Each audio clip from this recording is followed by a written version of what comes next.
yang akan menemani malam Anda selama 30 menit ke depan. Berita pertama kali ini datang dari Kabupaten Batang mengenai minat masyarakat terhadap vaksin booster.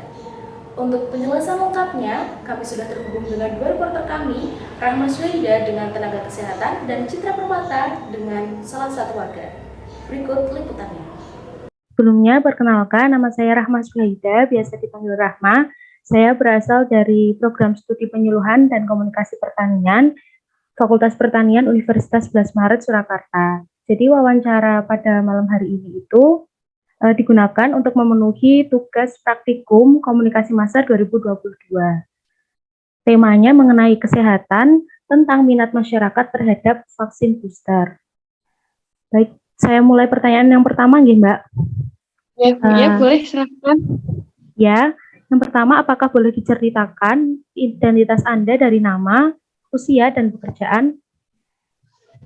Ya, baik. Bismillahirrahmanirrahim. Terima kasih atas waktunya dari Mbak Rahma.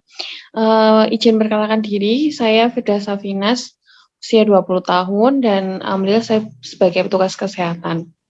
Di sini sebagai perawat. Baik, selanjutnya bagaimana keadaan pandemi COVID-19 saat ini di kabupaten itu sendiri, Mbak? Di Kabupaten Batang itu sendiri. Iya, alhamdulillah untuk kondisi pandemi sekarang sudah membaik di Kabupaten Batang khususnya, dan sudah tidak ada lagi, sudah tidak ada lagi pasien yang dirawat dengan diagnosa COVID untuk di Batang. Kemudian bagaimana antusiasme masyarakat Kabupaten Batang terhadap vaksin pertama dan vaksin kedua? Untuk yang vaksin pertama dan kedua memang sedikit tidak begitu antusias untuk masyarakat Kabupaten Batang sendiri. Terus kalau untuk antusiasme yang untuk vaksin ketiga atau vaksin boosternya itu sendiri, apakah sudah meningkat atau cenderung sama gitu, Mbak? Alhamdulillah meningkat untuk capaian vaksin booster ya untuk yang tahap ketiga. Oh iya, seperti itu. Kemudian saya mau tanya, bagaimana pandangan Mbak Firda sendiri terkait program vaksin pertama hingga ketiga yang dianjurkan oleh pemerintah? Menurut saya bagus ya, maksudnya pemerintah juga kemarin langsung bertindak cepat untuk adanya program vaksin gitu. Kemudian apakah ada yang ingin Mbak Firda sampaikan kepada masyarakat agar mereka itu berminat untuk melaksanakan vaksin booster bagi yang belum berminat vaksin? Oh ya, dari saya pribadi sendiri menyampaikan kepada masyarakat bahwa ayo kita vaksin ya, kita ikut program pemerintah untuk melaksanakan vaksin dosis ketiga, vaksin booster.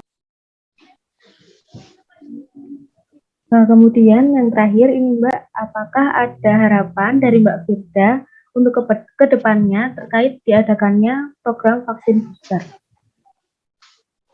Harapan saya sih program ini bisa berjalan dengan baik, dengan lancar, dan kemudian kalau bisa ya tepat sasaran ya kepada seluruh masyarakat Kabupaten Batang, bisa divaksin semua, capaiannya juga kalau bisa 100% mungkin ya. Selamat malam Mbak. Malam. Sebelumnya perkenalkan, saya Citra Permata, mahasiswi Universitas 11 Maret, jurusan Penyuluhan dan Komunikasi Pertanian, sedang melakukan praktikum komunikasi massa terkait dengan tema vaksin booster. Sebelumnya, boleh saya tahu identitas dari Mbak? Nama saya Ocha, umur 22 tahun.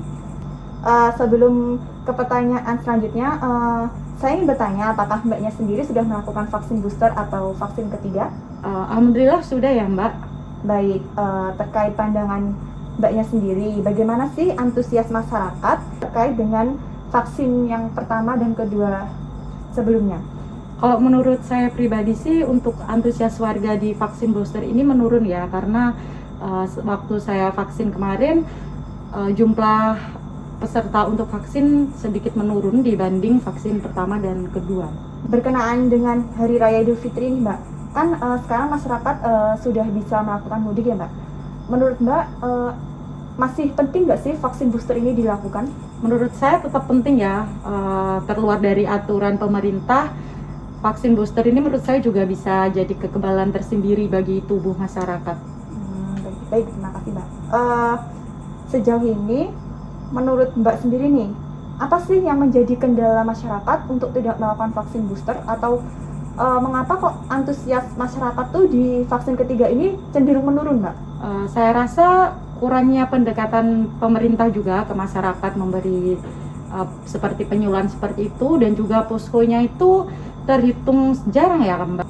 Menurut pandangan Mbak, apakah ada seperti pikiran masyarakat kalau habis vaksin ada reaksi, jadi masyarakat sendiri jadi takut gitu Mbak? Sepertinya ada ya, sebagian besar masyarakat pasti terdoktrin juga oleh pandangan seperti itu. Baik, pertanyaan terakhir ya Mbak ya. Bagaimana harapan Mbak untuk kedepannya terkait program ini? Menurut saya tetap berjalan saja ya vaksin booster ini, karena juga bermanfaat juga bagi kekebalan tubuh kita, karena virus itu kan juga nggak hilang ya Mbak, kita kayak hidup berdampingan, jadi tetap menurut saya tetap penting. Baik Mbak, terima kasih. Terima kasih rekan Syahida dan rekan Permata atas liputannya. Demikian acara Kabar Malam edisi hari ini. Saya Rahma Syahida pamit undur diri. Selamat malam dan sampai jumpa.